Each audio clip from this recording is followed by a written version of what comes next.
श्री गणेशाय नमः. श्री स्वामी समर्थ.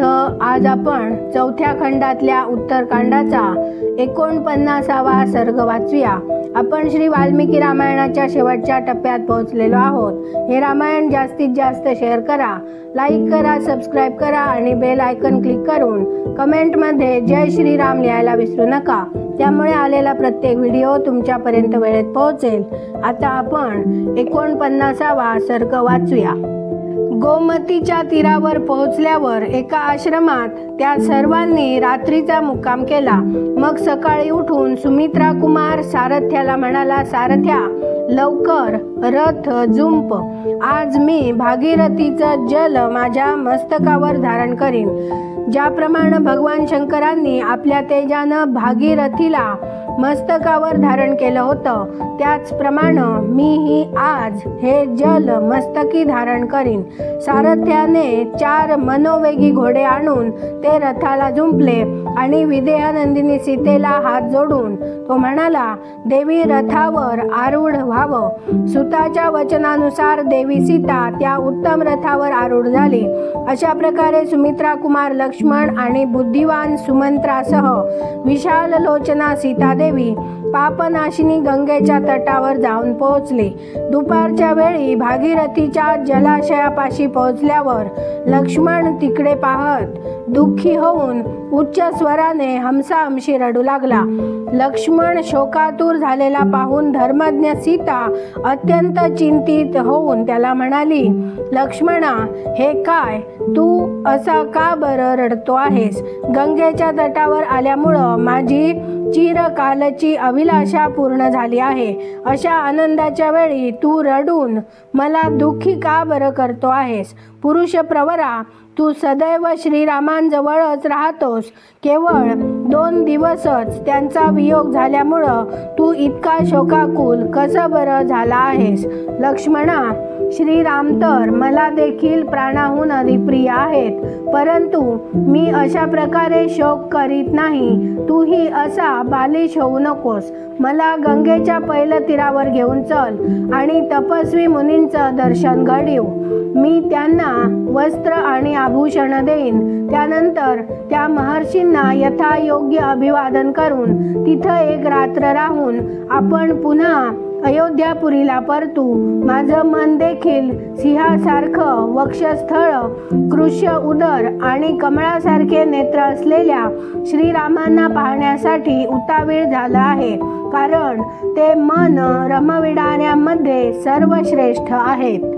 सीतेचे हे वचन ऐकून शत्रुवीरांचा संहार करणाऱ्या लक्ष्मणाने आपले दोन्ही सुंदर डोळे पुसले आणि त्याने नाविकांना बोलाविले. तेव्हा नाविक हात जोडून म्हणाले, प्रभो, ही नाव सज्ज आहे. लक्ष्मण गंगा पार करण्यासाठी सीतेसह त्या सुंदर नौकेवर बसला आणि काळजीपूर्वक त्यांनी सीतेला गंगेच्या पैलतीरावर पोहोचविले. निषादांची ती नाव विस्तृत आणि सुसज्ज होती. लक्ष्मणाने तिच्यावर प्रथम सीतेला चढविले आणि मग तो स्वतः चढला. त्याने रथासह सुमंत्राला काठावरच थांबण्याचा आदेश दिला आणि शोकसंतप्त झालेला तो लक्ष्मण नाविकाला म्हणाला, चल. त्यानंतर भागीरथीच्या पैलतीरावर पोहोचल्यावर लक्ष्मणाच्या डोळ्यात अश्रू उभे राहिले आणि तो मिथिलेश कुमारी सीतेला हात जोडून म्हणाला, विदेहनंदिनी, माझ्या हृदयात सर्वात मोठं शल्य हेच आहे की आज रघुनाथांनी बुद्धिमान असूनही माझ्यावर जे काम सोपविलं आहे त्यामुळं लोकात माझी मोठी निंदा होईल. अशा अवस्थेत मला मरणासन्नपणा आला असता किंवा साक्षात माझा मृत्यू जरी झाला असता तरी ते माझ्या कल्याणाचं ठरलं असतं, परंतु या लोकनिंद्य कार्यात मला गुंतविणं उचित नव्हतं. शोभने, तू प्रसन्न हो आणि मला दोष देऊ नकोस. असं म्हणून हात जोडून लक्ष्मण लक्ष्मण पृथ्वीवर कोसळला. लक्ष्मण हात जोडून रडतो आहे आणि स्वतःच्या मृत्यूची इच्छा करतो आहे हे पाहून मिथिलेश कुमारी सीता अत्यंत उद्विग्न झाली आणि लक्ष्मणाला म्हणाली, लक्ष्मणा, हे काय बरं करतो आहेस? मला काहीच समजेनासं झालेलं आहे. नीटपणे सांग, महाराज कुशल तर आहेत ना? तुझं मन स्वस्थ नाही असं मला वाटतं.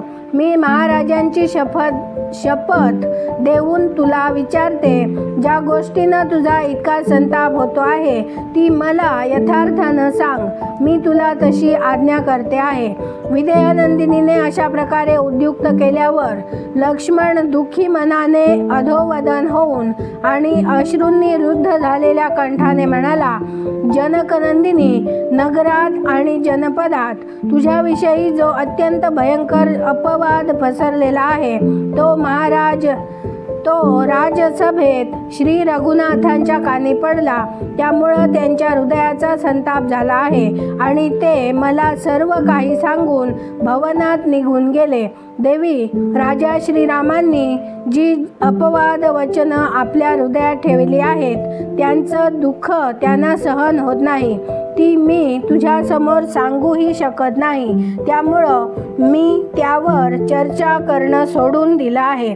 तू माझ्या समोर निर्दोष असल्याचं सिद्ध झालं आहे. तरीही महाराजांनी लोकापवादाला घाबरून तुझा त्याग केलेला आहे. देवी, आता आणखी काहीही विचारू नकोस आणि लक्षात घेऊ नकोस. आता महाराजांची आज्ञा मानून तसंच तुझी देखील अशीच इच्छा आहे असं समजून मी आश्रमापाशी तुला घेऊन जाईन आणि तिथंच सोडून देईन. शुभे, हे पहा, गंगेच्या तटावर असलेलं ब्रह्मर्षींचं पवित्र आणि रमणीय तपोवन. तू विषाद करू नकोस. इथं माझ्या पित्याचे, राजा दशरथाचे घनिष्ठ मित्र महायशस्वी ब्रह्मर्षी मुनिवर वाल्मिकी राहतात. तू त्याच महात्म्यांच्या चरण सावलीचा आश्रय घेऊन इथं सुखानं राहा. जनकात्मजे, तू इथं उपवास परायण आणि एकाग्र होऊन काळ कंठावास. देवी, तू सदैव श्री रघुनाथांना हृदयात ठेवून पातिव्रत्याचं पालन कर. असं केल्यानं तुझं परम कल्याण होईल. लक्ष्मणाचे हे कठोर वचन ऐकून जनक किशोरी सीतेला मोठे दुःख झाले आणि ती मूर्छित होऊन जमिनीवर कोसळली. 2 घटकांपर्यंत ती शुद्धीवर आली नाही. तिच्या डोळ्यातून अश्रूंची अविरत धारा वाहू लागली. मग शुद्धीवर आल्यावर जनक किशोरी दीनवाणीने लक्ष्मणाला म्हणाली, लक्ष्मणा, विद्यात्यानं माझं हे शरीर केवळ दुःख भोगण्यासाठीच निर्माण केलं आहे हेच खरं. म्हणूनच आज सर्व दुःखांचा समूह मूर्तिमान होऊन मला दर्शन देतो आहे. मी पूर्वजन्मी कोणतं पाप केलं होतं कुणास ठाऊक? का मी कुणाची त्याच्या पत्नीपासून ताटातूट केली होती की ज्यामुळं शुद्धाचरणी असूनही महाराजांनी माझा असा त्याग केला आहे? सुमित्रानंदना, पूर्वी मी वनवासाच्या दुःखात पडूनही ते सहन करून श्रीरामांच्या चरणांचं अनुसरण करीत आश्रमात राहणं पसंत केलं होतं. परंतु सौम्या, आता मी एकटीच प्रियजनांशिवाय आश्रमात निवास कशी बरं करू? आणि दुःख कोसळल्यावर कुणाला आपलं दुःख सांगू? प्रभो, जर मुनिजनांनी मला विचारलं की महात्मा श्री रघुनाथांनी कुठल्या अपराधामुळे तुझा त्याग केला तर मी त्यांना काय बरं माझा अपराध सांगू? सुमित्रा कुमारा, मी माझं जीवन या क्षणी गंगेच्या जलात देखील विसर्जित केलं असतं. परंतु यावेळी असं देखील करू शकणार नाही, कारण असं केल्यानं माझ्या पतिदेवाचा राजवंश नष्ट होईल. परंतु सुमित्रानंदना, जशी महाराजांनी तुला आज्ञा दिली आहे त्याचप्रमाणे तू कर. या दुःखी सीतेला इथंच सोडून तू महाराजांच्या आज्ञापालनात स्थिर राहा आणि माझं हे म्हणणं ऐक. माझ्या सर्व सासवांना समान रूपानं हात जोडून माझ्यातर्फे त्यांच्या चरणांना वंदन कर. त्याचबरोबर महाराजांच्या देखील चरणावर नतमस्तक होऊन माझ्यातर्फे त्यांचा कुशल समाचार विचार.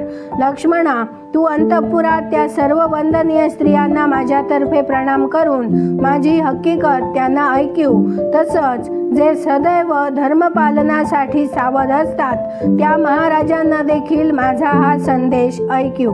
इथे 49वा सर्ग पूर्ण झाला. उद्या आपण 50वा सर्ग वाचूया. धन्यवाद. जय जय श्रीराम.